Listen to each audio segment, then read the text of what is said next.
following counties in Ohio: Ashland, Crawford, Erie, Hancock, Holmes, Huron, Knox, Lorraine, Marion, Medina, Marl, Ottawa, Richland, Sandusky, Seneca, Stark, Summit, Wayne, Wood, and Wyandotte.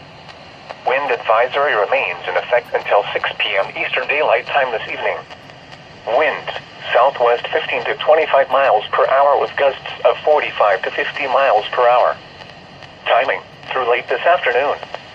Impacts, lightweight, unsecured objects will be blown around. A few branches and power lines may be downed. A wind advisory is issued for sustained winds of 31 to 39 miles per hour or gusts between 46 and 57 miles per hour. Winds of this magnitude can cause minor property damage without extra precautions. Motorists should use caution, especially motorists in high-profile vehicles. The current time is 5:34 p.m. Eastern Daylight Time.